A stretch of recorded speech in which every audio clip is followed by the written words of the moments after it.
നമസ്കാരം. ഈ അടുത്ത കാലത്ത് ഡൽഹി ഹൈക്കോടതിയിലെ ഒരു ജഡ്ജിയുടെ വീട്ടിൽ തീപിടുത്തം ഉണ്ടായതിനെ തുടർന്ന് ഫയർഫോഴ്സ് കണ്ടെത്തിയത് ചാക്ക് കെട്ടുകളിൽ പൊതിഞ്ഞ കോടിക്കണക്കിന് രൂപയുടെ കറൻസിയായിരുന്നു. തുടർന്ന് അദ്ദേഹത്തിന് കൊടുത്ത ശിക്ഷ അദ്ദേഹത്തെ തൻ്റെ സ്വദേശമായ അലഹബാദ് ഹൈക്കോടതിയിലേക്ക് മാറ്റി. അപ്പോൾ നാം പൊതുജനം മനസ്സിലാക്കേണ്ടത് അലഹബാദ് ഹൈക്കോടതി എന്ന് പറയുന്നത് ഒരു ഡസ്റ്റ്ബിന്നാണ്. അതുപോലെ ഇതുപോലെയുള്ള വൃത്തികെട്ട സാധനങ്ങളൊക്കെ കൊണ്ട് ഡംപ് ചെയ്യാനുള്ള ഒരു സ്ഥലമാണ് എന്ന് ജനങ്ങൾക്ക് തോന്നും വിധത്തിലായിരുന്നു ആ ഒരു ശിക്ഷാ നടപടി. അപ്പോ ഈ ഒരു കൾച്ചർ നമ്മുടെ രാജ്യത്ത് ആകമാനം പടരുകയാണോ എന്ന് എനിക്കൊരു സംശയമുണ്ട്. കാരണം ബഹുമാനപ്പെട്ട ഹൈക്കോടതികൾ എന്ന് പറയുന്നത് കോൺസ്റ്റിറ്റ്യൂഷണൽ കോടതികളാണ്. അവയുടെ ഉത്തരവ് അന്തിമമാണ്.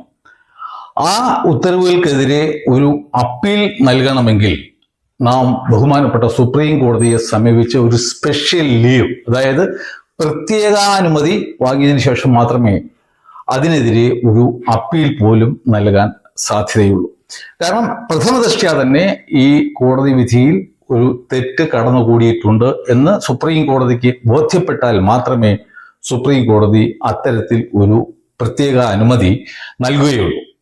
അപ്പോ ഈ ഹൈക്കോടതി, ഈ കോടതികളുടെ ഒക്കെ ഊർജം എവിടെ നിന്നാണ്? ഒരു ജനാധിപത്യ സംവിധാനത്തിൽ ജനങ്ങൾക്ക് കോടതികളിലുള്ള വിശ്വാസത്തിൽ അധിഷ്ഠിതമാണ് കോടതികളുടെ ശക്തിയും ഊർജവും എല്ലാം തന്നെ. അപ്പോൾ ജനങ്ങൾക്ക് ഈ കോടതികളിൽ ഉള്ള വിശ്വാസം നഷ്ടപ്പെട്ട് കഴിഞ്ഞാൽ അത് നമ്മുടെ ജനാധിപത്യത്തിന്റെ ആണിക്കല്ല് ഇളക്കുന്ന ഒരു പരിപാടിയായിരിക്കും. ഈ അടുത്ത കാലത്ത് ഞാൻ 2-3 ഹൈക്കോടതി ഉത്തരവുകൾ കാണുകയുണ്ടായി. അപ്പോൾ എൻ്റെ കോടതിയിലുള്ള വിശ്വാസത്തെ ഹനിക്കുന്ന, ഇല്ലാതാക്കുന്ന തരത്തിലുള്ള വിധിന്യായങ്ങളായിരുന്നു അവ. പ്രത്യേകം ഞാൻ ഇവിടെ എടുത്തു പറയുന്നു, ഞാൻ ഇവിടെ ഒരു ജഡ്ജിമാരെയും പറ്റി സംസാരിക്കാനല്ല ആഗ്രഹിക്കുന്നത്. എന്നാൽ ബഹുമാനപ്പെട്ട കേരള ഹൈക്കോടതി പുറപ്പെടുവിച്ചിട്ടുള്ള 2-3 ഉത്തരവുകളെ സംബന്ധിച്ച് മാത്രമാണ് ഞാനിവിടെ 2 ഭാഗങ്ങളിലായി അവതരിപ്പിക്കാൻ പോകുന്നത്. ഈ ഉത്തരവുകളിൽ ഒരെണ്ണം വന്നിട്ട് നമ്മുടെ കേരളത്തിന്റെ ഭാവിയെ തന്നെ, നിലനിൽപ്പിനെ തന്നെ, നമ്മുടെ വരും തലമുറകളുടെ നിലനിൽപ്പിനെ തന്നെ ദോഷകരമായി ബാധിക്കുന്ന ഒരു വിധിന്യായമാണ്. നമുക്ക് ചിന്തിക്കാൻ കഴിയുമോ ബഹുമാനപ്പെട്ട ഒരു ഹൈക്കോടതി സിംഗിൾ ബെഞ്ചിന് ഇംഗ്ലീഷ് വായിച്ചാൽ മനസ്സിലായില്ല എന്ന്? അത്തരത്തിൽ ഉള്ള ഒരു വിധിന്യായം, അതായത് ഡിവിഷൻ ബെഞ്ച് നേരത്തെ പുറപ്പെടുവിച്ചിരുന്ന ഒരു വിധിന്യായം വായിച്ചിട്ട് സിംഗിൾ ബെഞ്ച് പറയുന്നത് 180 ഡിഗ്രി ഓപ്പോസിറ്റ് ആയിട്ടാണ് അതിനെ വ്യാഖ്യാനിച്ചിരിക്കുന്നത്. അതായത് ഡിവിഷൻ ബെഞ്ച് യെസ് എന്ന് പറഞ്ഞിരുന്നു എങ്കിൽ സിംഗിൾ ബെഞ്ച് അത് വായിക്കുന്നത് നോ എന്നാണ്. നമുക്ക് ചിന്തിക്കാൻ പോലും കഴിയില്ല ഇത്തരത്തിലുള്ള വിധിന്യായങ്ങൾ ബഹുമാനപ്പെട്ട കോൺസ്റ്റിറ്റ്യൂഷണൽ കോടതികളിൽ നിന്നും വരും എന്നുള്ളത്. ആ കോടതി വിധി എന്ന് പറയുന്നത് നമ്മുടെ സ്വാതന്ത്ര്യത്തിന് മുമ്പ് നമ്മളെല്ലാം നാട്ടുരാജ്യങ്ങളായിരുന്നല്ലോ. ആ അവസരത്തിൽ ലക്ഷക്കണക്കിന് ഏക്കർ വസ്തുവകകൾ കൃഷിക്കും മറ്റുമായിട്ട് അന്നത്തെ നാട്ടുരാജാക്കന്മാർ ഈ വിദേശ കമ്പനികൾക്കും വ്യക്തികൾക്കും മറ്റും പാട്ടത്തിനും ദാനമായും ഒക്കെ നൽകിയിരുന്നു. പാട്ട അവകാശം മാത്രമായിരുന്നു അത്തരത്തിലുള്ള വ്യക്തികൾക്കും കമ്പനികൾക്കും ഉണ്ടായിരുന്നത്. നമ്മുടെ ഇപ്പോഴത്തെ ഈ മുനമ്പം കേസ് ഞാൻ വളരെ ആധികാരികമായി പഠിച്ചതിൻ്റെ അടിസ്ഥാനത്തിൽ എനിക്ക് മനസ്സിലായത്, ഈ സിദ്ദിഖ് സേട്ടു അല്ലെങ്കിൽ സത്താർ സേട്ടു എന്നൊക്കെ പറയുന്ന സേട്ടുമാർക്ക് ആയിരക്കണക്കിന് ഏക്കർ വസ്തു പാട്ടത്തിന് അന്നത്തെ സർക്കാർ, കൊച്ചി രാജാവും തിരുവിതാംകൂർ രാജാവും ഒക്കെ നൽകിയിരുന്നു. അപ്പോൾ നമ്മുടെ 1947 ഓഗസ്റ്റ് മാസം 15-ാം തീയതിയാണ് നമുക്ക് സ്വാതന്ത്ര്യം കിട്ടിയത്. അതിന് തൊട്ട് മുമ്പ് ജൂലൈ മാസം 28-ാം തീയതി ഒരു കള്ളപ്രമാണം എഴുതപ്പെടുകയുണ്ടായി. അതിനെക്കുറിച്ച് ഞാൻ പിന്നീട് സംസാരിക്കാം. അതോടെ എന്ത് പറ്റി? ആയിരക്കണക്കിന് ഏക്കറിനെ സംബന്ധിക്കുന്ന വ്യാജ രേഖകൾ ഉണ്ടാക്കപ്പെട്ടു. ആൾക്കാർ ഈ വസ്തുവകൾ കൊണ്ടുപോയി. അതിൻ്റെ കാരണം എന്ന് പറയുന്നത് എല്ലാവർക്കും അറിയാമായിരുന്നു. സ്വാതന്ത്ര്യം കിട്ടിക്കഴിഞ്ഞാൽ ഇത്തരത്തിലുള്ള പാട്ടവസ്തുക്കളൊക്കെ തന്നെ വന്നിട്ട് സർക്കാർ വക വസ്തു ആകും. അപ്പോൾ അതിനു മുമ്പ് തന്നെ എന്തെങ്കിലും രീതിക്കുള്ള വ്യാജ പ്രമാണങ്ങളും മറ്റും ചമച്ച് ഈ വസ്തു കൈക്കലാക്കുക. അങ്ങനെയുള്ള ഒരു വസ്തുവാണ് മുൻപത്തെ ഇന്ന് ഈ വഖഫുമായി ബന്ധപ്പെട്ട് നടക്കുന്ന ആ വിഷയത്തെ സംബന്ധിച്ച ആയിരക്കണക്കിന് ഏക്കർ വസ്തുക്കൾ. പിന്നെ നമുക്ക് സ്വാതന്ത്ര്യം കിട്ടി. അതോടുകൂടി തന്നെ ഞാൻ നേരത്തെ പറഞ്ഞതുപോലെ ഈ പാട്ടത്തിനും ദാനത്തിനും ഒക്കെ നൽകിയിരുന്ന വസ്തുക്കൾ തിരിച്ച് സർക്കാർ വക വസ്തു ആയി 1947 ഇന്ത്യൻ ഇൻഡിപെൻഡൻസ് ആക്ട് പ്രകാരം. തുടർന്നും ഈ വസ്തുവകൾ അവരുടെ കൈവശത്ത് തന്നെ ഇരുന്നു. അങ്ങനെ ഇരിക്കെയാണ് നമ്മുടെ ഭൂപരിഷ്കരണ നിയമം വരുന്നത്. അതിന് പ്രകാരം ഒരാൾക്ക് മാക്സിമം കൈവശം വയ്ക്കാവുന്ന അല്ലെങ്കിൽ ഉടമസ്ഥത ലഭിക്കാവുന്ന വസ്തുവിന്റെ വിസ്തീർണം 15 ഏക്കറായി നിജപ്പെടുത്തി. അപ്പോൾ ഈ ആയിരക്കണക്കിന് ഏക്കർ തോട്ട വസ്തുക്കളും മറ്റും ഉണ്ടായിരുന്നു. നാണ്യ വിളകളും മറ്റും കൃഷി ചെയ്തിരുന്ന തോട്ട വസ്തുക്കൾ. അപ്പോൾ അവയെയും 15 ഏക്കർ വെച്ച് വീതിച്ചു കഴിഞ്ഞാൽ അത് അത്തരത്തിലുള്ള നാണ്യവിളകളുടെ മാസ് പ്രൊഡക്ഷനെ ദോഷകരമായി ബാധിക്കും എന്നുള്ളതിനാൽ അങ്ങനെ കൈവശം വെച്ചിരുന്ന കമ്പനികൾക്കും വ്യക്തികൾക്കും മറ്റും 15 ഏക്കറിൽ ഉടമസ്ഥാവകാശം നൽകുകയും ബാക്കി വസ്തുക്കളെ വീണ്ടും പാട്ടമായി തന്നെ നിലനിർത്തുകയും ചെയ്തു. അപ്പോൾ നാം ഇന്ന് മനസ്സിലാക്കേണ്ടത്, ഇന്നും പ്രതിവർഷം 2 രൂപയും മറ്റും പാട്ടക്കരം നൽകിയാണ് ഇപ്പോഴും ആ കമ്പനികൾ നമ്മുടെ കുട്ടികൾ അനുഭവിക്കേണ്ട വസ്തുവിനെ കൈവശം വെച്ച് എൻജോയ് ചെയ്ത് വരുന്നത്. അങ്ങനെ ഇരിക്കെ ഒരാൾ ഹൈക്കോടതിയെ സമീപിക്കുകയും ഇത്തരത്തിലുള്ള വസ്തുക്കൾ സർക്കാരിനോട് തിരിച്ചു പിടിക്കാൻ ആവശ്യപ്പെടണം എന്ന് ഒരു റിട്ട് പെറ്റീഷൻ ഫയൽ ചെയ്തു. അതിന്റെ അടിസ്ഥാനത്തിൽ ഹൈക്കോടതി ഡിവിഷൻ ബെഞ്ച് നമ്മുടെ സർക്കാരിന് നിർദ്ദേശം നൽകി, ഇങ്ങനെ നിങ്ങൾ ഈ പാട്ടത്തിൽ നൽകിയിരിക്കുന്ന വസ്തുക്കളെല്ലാം തന്നെ ലാൻഡ് കൺസർവൻസി ആക്ട് പ്രകാരം തിരിച്ചു പിടിക്കണം. അപ്പൊ ലാൻഡ് കൺസർവൻസി ആക്ട് എന്ന് പറയുന്നത് സർക്കാർ വക വസ്തുക്കൾ ആരുടെയെങ്കിലും കയ്യിൽ അനധികൃതമായിട്ട് ഉണ്ട് എങ്കിൽ അവയെ തിരിച്ചു പിടിക്കാനാണ്.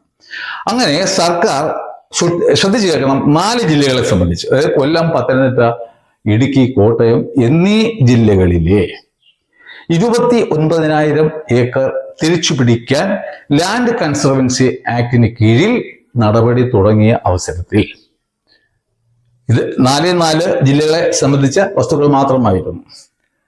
ആ അവസരത്തിൽ ഹാരിസൺ മലയാളം എന്ന് പറയുന്ന കമ്പനി കേരള ഹൈക്കോടതിയെ സമീപിച്ചു. എന്നിട്ട് പറഞ്ഞു, ഒരു കേസിൽ ഒരു തർക്കം ഇട്ട് കഴിഞ്ഞാൽ പിന്നെ അത് വർഷങ്ങളോളം നീണ്ടുപോകുമല്ലോ.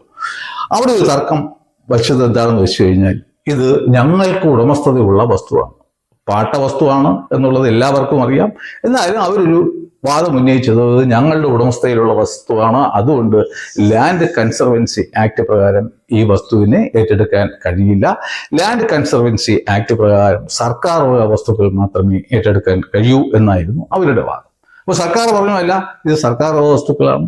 ഇപ്പോൾ കോടതി പറഞ്ഞു, ഇത് ഉടമസ്ഥതയെ സംബന്ധിച്ച തർക്കം ഉള്ള പക്ഷം നിങ്ങൾ സമീപിക്കേണ്ടത് സിവിൽ കോടതികളെയാണ്. ഹൈക്കോടതിക്ക് ഈ ആർട്ടിക്കിൾ 226 അടിയിലുള്ള റിട്ട് പെറ്റീഷൻ പ്രകാരം ഒരു വസ്തുവിന്റെ ഉടമസ്ഥൻ ആരാണെന്ന് നിർണ്ണയിക്കാൻ കഴിയില്ല. എന്നിരുന്നാലും പ്രഥമ ദൃഷ്ട്യാ ഞങ്ങൾക്ക് മനസ്സിലാകുന്നുണ്ട് ഈ ഹാരിസൺ മലയാളത്തിന് ഈ വസ്തുവിൽ യാതൊരു വിധത്തിലുള്ള ഉടമസ്ഥാവകാശവും ഇല്ല എന്ന്.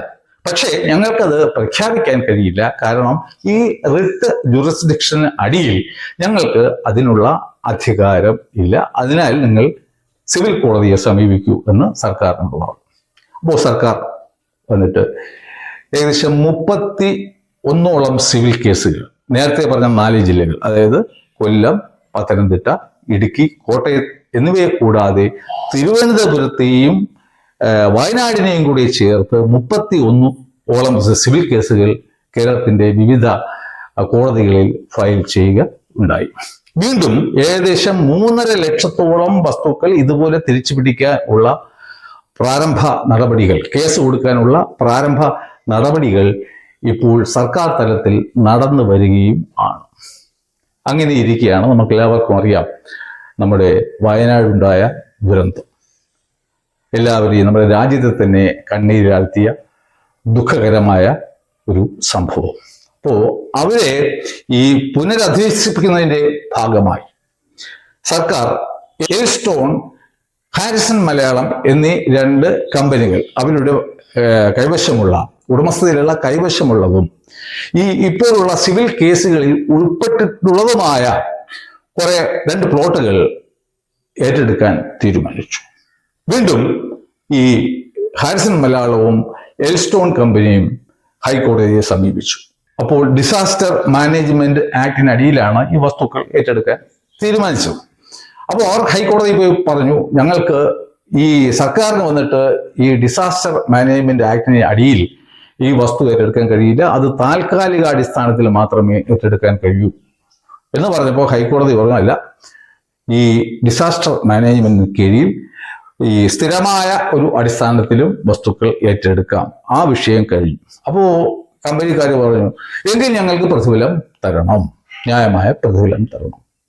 അപ്പോൾ സർക്കാർ പറഞ്ഞു, ഇത് ഉടമസ്ഥൻ ആരാണെന്ന് തീരുമാനിക്കപ്പെട്ടാലേ ഇത് നമുക്ക് ഈ പ്രതിഫലം നൽകാൻ കഴിയൂ. ഈ വസ്തുവിനെ സംബന്ധിച്ച് സിവിൽ കേസുകൾ നടക്കുകയാണ്. അപ്പോൾ അതിൻ്റെ ഒരു ഫലം അല്ലെങ്കിൽ വെർഡിക്റ്റ് വന്നതിന് ശേഷം മാത്രമേ ഈ പ്രതിഫലം കൊടുക്കേണ്ട കാര്യം ഉദിക്കുന്നുള്ളൂ. കാരണം സർക്കാരിന്റെ വസ്തുവാണെന്ന് കണ്ടെത്തി കഴിഞ്ഞാൽ പിന്നെ പ്രതിഫലത്തിന്റെ ചോദ്യമേ ഉദിക്കുന്നില്ല. അപ്പോൾ സർക്കാർ പറഞ്ഞു, അങ്ങനെയാണെങ്കിൽ ഞങ്ങൾ ഇതിന്റെ പ്രതിഫല തുക നിശ്ചയിച്ചതിന് ശേഷം ആ തുക അതാത് കോടതികളിൽ ഞങ്ങൾ കെട്ടിവെക്കാം. ഈ കേസിന്റെ വിധി വന്നതിന് ശേഷം അഥവാ കമ്പനിയാണ് ഇതിന്റെ ഉടമസ്ഥൻ എന്ന് തെളിയിക്കപ്പെടുന്ന പക്ഷം അവർക്ക് ആ പൈസ എടുക്കാം, അല്ലാത്ത പക്ഷം ഈ സർക്കാരിന് ആ പൈസ തിരിച്ചും എടുക്കാം. അപ്പോൾ 2013 ഈ ഭൂമി ഏറ്റെടുക്കൽ നിയമപ്രകാരമാണ് ഇത്തരത്തിൽ ഈ പ്രതിഫലവും മറ്റും കൊടുക്കേണ്ടത്. അപ്പോൾ ആ ആക്ടിന്റെ ചട്ടം 18(6) 2013 ആ ആക്ട് നിലവിൽ വന്നു. തുടർന്ന് 2015 ചട്ടം 18(6) ഒരു മാറ്റം, അമെൻമെന്റ് കൊണ്ടുവന്നു. അതായത് അതിൽ പറയുന്നത്, ഇത്തരത്തിൽ ഉള്ള തർക്കവിഷയമായ വസ്തുവിനെ സംബന്ധിച്ച് കേസുകൾ നിലവിൽ ഉള്ള പക്ഷം ആ വസ്തുക്കളെ റവന്യൂ രേഖകളിൽ തർക്ക വസ്തുക്കൾ എന്ന് എഴുതണം. ആ വസ്തുക്കൾ സർക്കാർ ഏറ്റെടുക്കുന്ന പക്ഷം അതാത് കോടതി ഉത്തരവുകൾ വന്നതിന് ശേഷം മാത്രം ഈ പ്രതിഫലം നൽകിയാൽ മതിയാകും. പക്ഷെ നമ്മുടെ ബഹുമാനപ്പെട്ട സർക്കാർ അഭിഭാഷകർ ഈ ഒരു കാര്യം കോടതിയുടെ ശ്രദ്ധയിൽ കൊണ്ടുവന്നില്ല. അത് മനഃപൂർവ്വം ആയിരിക്കാം എന്ന് തന്നെയാണ് എൻ്റെ ഇതുവരെയുള്ള പഠനത്തിന്റെ അടിസ്ഥാനത്തിൽ എനിക്ക് മനസ്സിലാക്കാൻ സാധിച്ചിട്ടുള്ളൂ. എന്നാൽ ഈ പ്രതിഫലം നൽകുന്ന കാര്യവുമായി ബന്ധപ്പെട്ട വിഷയം വന്നപ്പോൾ നമ്മുടെ ബഹുമാനപ്പെട്ട കേരള ഹൈക്കോടതി വിചിത്രമായ ഒരു കാര്യം കണ്ടെത്തി. വളരെ വിചിത്രം ആയ ഒരു കാര്യം കണ്ടെത്തി. അതായത് നമുക്കറിയാം, നേരത്തെ ഡിവിഷൻ ബെഞ്ചിൽ കേസ് നടന്നിരുന്ന സമയത്ത് കൊല്ലം, പത്തനംതിട്ട, കോട്ടയം, ഇടുക്കി എന്നീ ജില്ലകളെ സംബന്ധിച്ച മാത്രം വസ്തുക്കളായിരുന്നു അതിൽ ഉൾപ്പെട്ടിരുന്നത്. അതിലും ബഹുമാനപ്പെട്ട ഡിവിഷൻ ബെഞ്ച് പറഞ്ഞത്, ഞങ്ങൾക്ക് ഉടമസ്ഥനെ ആരാണെന്ന് തീരുമാനിക്കുകയും ഇവിടെ കഴിയില്ല, you go to the civil court എന്നാണ് പറഞ്ഞത്. പക്ഷേ നമ്മുടെ ബഹുമാനപ്പെട്ട കോടതി അത് വായിച്ചത് എങ്ങനെയാണെന്ന് അറിയാമോ?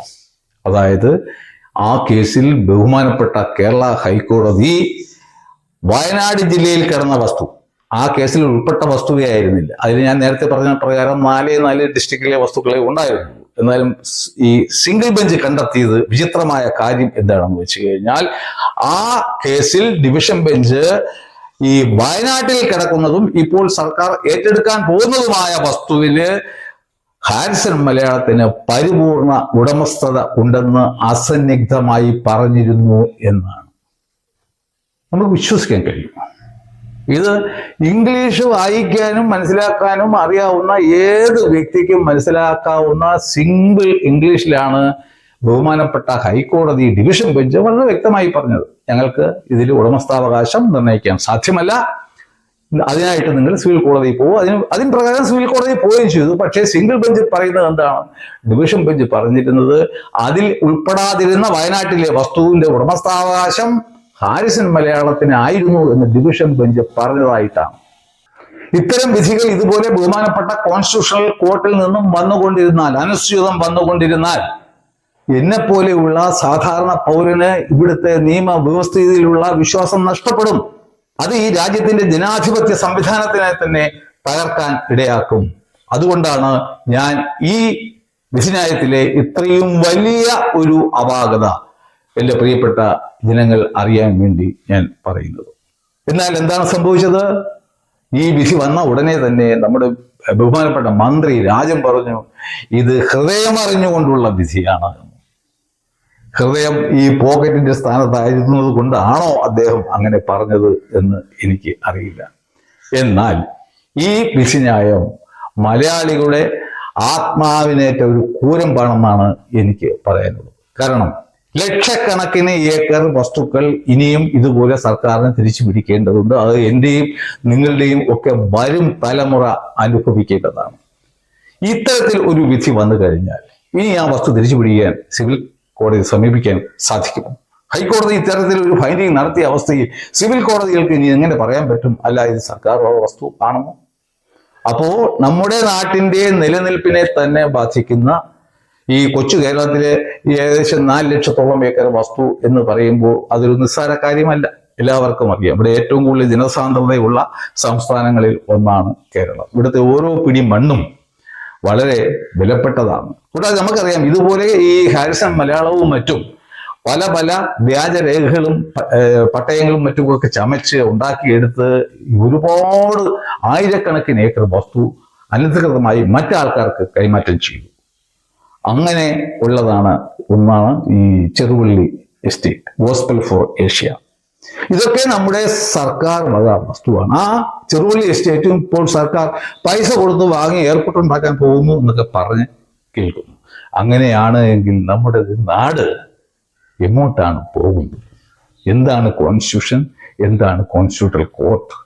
ഇതിലൊക്കെ വിശ്വാസം അർപ്പിച്ച് മാത്രമേ ഇതൊക്കെ അതുപോലെയൊക്കെ നിൽക്കുകയും പ്രവർത്തിക്കുകയും ചെയ്താൽ മാത്രമേ നമുക്കും നമ്മുടെ വരും തലമുറകൾക്കും ഇവിടെ നിലനിൽക്കാൻ സാധിക്കൂ. പക്ഷേ ഈ ഒരു വിധിന്യായത്തിനെതിരെ നമ്മുടെ കേരള സർക്കാർ വന്നിട്ട് ഒരു അപ്പീൽ പോലും കൊടുത്തില്ല. ഫൈനലി അതിന്റെ അടിസ്ഥാനത്തിൽ വസ്തു ഏറ്റെടുക്കലുമായി ബന്ധപ്പെട്ട് കോടതി പറഞ്ഞ പ്രകാരം ഈ പൈസ കൊടുക്കാനുള്ള കാൽക്കുലേഷൻ നടന്ന സമയത്ത് വിചിത്രമായ മറ്റൊരു കാര്യം സംഭവിക്കേണ്ടായി. അതായത് ഇതിപ്പോ പാട്ടവസ്തുവല്ലേ, അപ്പൊ അതിന്റെ നിയമം അനുസരിച്ചല്ലേ സർക്കാരിന് പ്രതിഫലം നിശ്ചയിക്കാൻ പറ്റൂ. അത് വന്നിട്ട് ഈ ടോട്ടൽ വസ്തുവിന് വന്നിട്ട് ഏകദേശം 2 ലക്ഷം രൂപ മാത്രമേ വരുന്നുള്ളൂ. ഇത് കേസ് കൊടുത്ത സമയത്ത് ഹാരിസൺ മലയാളത്തിന് അറിയില്ലായിരുന്നു. അങ്ങനെ അവർ ഓടിപ്പിടച്ച് ഇപ്പോൾ ഹൈക്കോടതി ഡിവിഷൻ ബെഞ്ചിനെ സമീപിച്ചിരിക്കുകയാണ്. സർക്കാർ അപ്പീൽ പോകേണ്ടിയിരുന്ന ഒരു കേസിൽ ഇപ്പോൾ ഈ ഒരു ദയനീയാവസ്ഥ വന്നപ്പോൾ ഹാരിസൺ മലയാളവും എൽസ്റ്റോൺ കമ്പനിയും വീണ്ടും ഹൈക്കോടതിയെ സമീപിച്ച് അപ്പീൽ നൽകുകയുണ്ടായി. ഇപ്പോൾ ഹൈക്കോടതി അതിൽ ഇടപെട്ടിട്ടുണ്ട്. ഈ വിധിന്യായത്തിനെ വലിച്ചുകീറി ചവറ്റുകൂട്ടയിൽ എറിയാനുള്ള എല്ലാ സാധ്യതയും ഉണ്ട്. അത് വരും ദിവസങ്ങളിൽ തന്നെ ഡിവിഷൻ ബെഞ്ച് അതിൽ വാദം കേൾക്കുന്നതും ആണ്. പക്ഷെ നമ്മളൊക്കെ ആരാധിക്കുന്ന അല്ലെങ്കിൽ ഏറ്റവും കൂടുതൽ വിശ്വസിക്കുന്ന ബഹുമാനപ്പെട്ട ഹൈക്കോടതി ഇത്തരത്തിലുള്ള ഓരോ വിധിന്യായങ്ങൾ പ്രഖ്യാപിക്കാൻ തുടങ്ങിക്കഴിഞ്ഞാൽ അത് ഈ നാടിന്റെ നിലനിൽപ്പിനെ തന്നെ വളരെ ദോഷകരമായി ബാധിക്കും. ഇതുപോലെ തന്നെ ഇതേ കോടതിയുടെ തന്നെ മറ്റൊരു വിചിത്രമായ ഉത്തരവുണ്ട്. അത് നമുക്ക് ഏവർക്കും അറിയാവുന്ന നവീൻ ബാബു കേസിലെ CBI അന്വേഷണത്തിൽ കണ്ടെത്തിയ ഭയങ്കരമായ ഒരു കണ്ടെത്തലാണ്. അതായത് അതിലൊരു SIT ആണല്ലോ ഇപ്പോൾ അന്വേഷണം നടത്തുന്നത്. അപ്പൊ SITയെ കോൺസ്റ്റിറ്റ്യൂട്ട് ചെയ്യണമെങ്കിൽ അതൊരു സർക്കാർ ഉത്തരവ് പ്രകാരം ആയിരിക്കണം എന്നുണ്ട്. അതായത് ഏതെങ്കിലും ഒരു വകുപ്പ് ഗവർണറുടെ അനുമതിയോടുകൂടി ഇറക്കുന്ന ഉത്തരവുകളാണ് ഗവൺമെന്റ് ഓർഡേഴ്സ്. അപ്പോ പോലീസ് ആക്ട് പ്രകാരം ഒരു SIT കോൺസ്റ്റിറ്റ്യൂട്ട് ചെയ്യണം എന്നുണ്ടെങ്കിൽ ആ SIT കോൺസ്റ്റിറ്റ്യൂട്ട് ചെയ്യേണ്ടത് ഒരു ഗവൺമെന്റ് ഓർഡർ, ഒരു സർക്കാർ ഉത്തരവ് പ്രകാരം ആയിരിക്കണം. അതായത് ഈ കേസിലായിരുന്നു എങ്കിൽ ഹോം ഡിപ്പാർട്ട്മെന്റ് ഇറക്കുന്ന ഒരു സർക്കാർ ഉത്തരവിന്റെ അടിസ്ഥാനത്തിലായിരുന്നു ഈ SITയെ ഫോം ചെയ്യേണ്ടത്. പക്ഷെ ഇവിടെ എന്താണ് സംഭവിച്ചത്? ബഹുമാനപ്പെട്ട മുഖ്യമന്ത്രിയുടെ വാക്കാലുള്ള നിർദ്ദേശപ്രകാരം IG നോർത്ത് സോൺ 25/10/2024 C1 163/41 നമ്പറായി ഒരു ഉത്തരവ് ഇറക്കി. ആ ഉത്തരവ് എന്ന് പറയുന്നത് as good as A proceedings, അല്ലെങ്കിൽ കുറഞ്ഞ പക്ഷം ഒരു office order. It can never be compared with a government order. Okay. അപ്പോ മഞ്ജുഷ ബഹുമാനപ്പെട്ട ഇതേ കോടതിയുടെ മുമ്പിൽ വാദിച്ചു, ഇപ്പോൾ അന്വേഷണം നടത്തുന്ന SIT നിയമപ്രകാരം കോൺസ്റ്റിറ്റ്യൂട്ട് ചെയ്ത ഒന്നല്ല. കാരണം ഇതൊരു സർക്കാർ ഉത്തരവ് പ്രകാരം കോൺസ്റ്റിറ്റ്യൂട്ട് ചെയ്തേണ്ടതായിരുന്നു. വേറെ ഈ കേസിൽ ഇത് IG നോർത്ത് സോൺ ആണ് തൻ്റെ ഒരു പ്രൊസീഡിങ്സോ ഓഫീസ് ഓർഡറോ എന്നൊക്കെ പറയാൻ കഴിയുന്ന രീതിയിലുള്ള സർക്കാർ ഉത്തരവ് അല്ലാത്ത ഒരു ഉത്തരവിലൂടെയാണ് ഇത് കോൺസ്റ്റിറ്റ്യൂട്ട് ചെയ്തിരിക്കുന്നത്. അതുകൊണ്ട് ഇതിന്റെ അന്വേഷണം ശരിയല്ല. എനിക്ക് CBI അന്വേഷണം വേണം. അപ്പോൾ നമ്മുടെ ബഹുമാനപ്പെട്ട കോൺസ്റ്റിറ്റ്യൂഷണൽ കോർട്ട് പറഞ്ഞത് എന്താണെന്ന് അറിയുമോ? അല്ല, അത് ഒരു സർക്കാർ ഉത്തരവാണ്. നിങ്ങൾ മനസ്സിലാക്കണം. ഞാനും സെക്രട്ടേറിയറ്റിൽ 10-16 വർഷം ഉണ്ടായിരുന്നു. എയർഫോഴ്സ് സേവനം കഴിഞ്ഞിട്ട് അവിടെ ജോയിൻ ചെയ്തു. അണ്ടർ സെക്രട്ടേറിയറ്റ് പെൻഷനായി. എനിക്കറിയാം, ഒരുപക്ഷെ ബഹുമാനപ്പെട്ട കോടതികളെക്കാളും ഒക്കെ നന്നായിട്ട് എനിക്കറിയാം എന്താണ് ഒരു ഗവൺമെന്റ് ഉത്തരവ് എന്ന്. പക്ഷേ കോടതി അതും റെഫർ ചെയ്തിട്ട് പറയാണ് it is a government order. How can it be a government order? അതിനുപരിയായിട്ട് പറയുന്നു ഇത് തികച്ചും നിയമപരമാണ്. ഇത് 100% നിയമപരമായി കോൺസ്റ്റിറ്റ്യൂട്ട് ചെയ്തതാണ്. കോടതിക്ക് അങ്ങനെ പറയുന്നില്ല എങ്കിൽ അവിടെ മഞ്ജുഷയ്ക്ക് CBI അന്വേഷണം അനുവദിക്കേണ്ടി വരും ആയിരുന്നു. അതുകൊണ്ട് മഞ്ജുഷയ്ക്ക് CBI അന്വേഷണം അനുവദിക്കാതിരിക്കാൻ വേണ്ടി ഇതിനെ ഒരു സർക്കാർ ഉത്തരവെന്ന് പറഞ്ഞേ മതിയാവും. അക്കാര്യമാണ് ബഹുമാനപ്പെട്ട ഹൈക്കോടതി വളരെ ഭംഗിയായി നിർവഹിച്ചത്. അപ്പോൾ പ്രിയപ്പെട്ടവരെ, നമ്മുടെ നീതിന്യായ സംവിധാനങ്ങളൊക്കെ ഇന്ന് ഇത്തരത്തിലുള്ള നിലവാരം പുലർത്തുന്നവയാണ് എന്ന സത്യം വളരെ ദുഃഖത്തോടുകൂടി ഞാൻ നിങ്ങളെ അറിയിക്കുകയാണ്. ഈ ഭരണഘടനയും പിന്നെ 3 പില്ലറുകളായ ജുഡീഷ്യറി, ലെജിസ്ലേച്ചർ ആൻഡ് എക്സിക്യൂട്ടീവ് ഇതെല്ലാം കൂടെ ഒരു എണ്ണയിട്ട യന്ത്രം പോലെ പ്രവർത്തിച്ചാൽ മാത്രമേ നമുക്ക് നമ്മുടെ രാജ്യം നിലനിൽക്കൂ.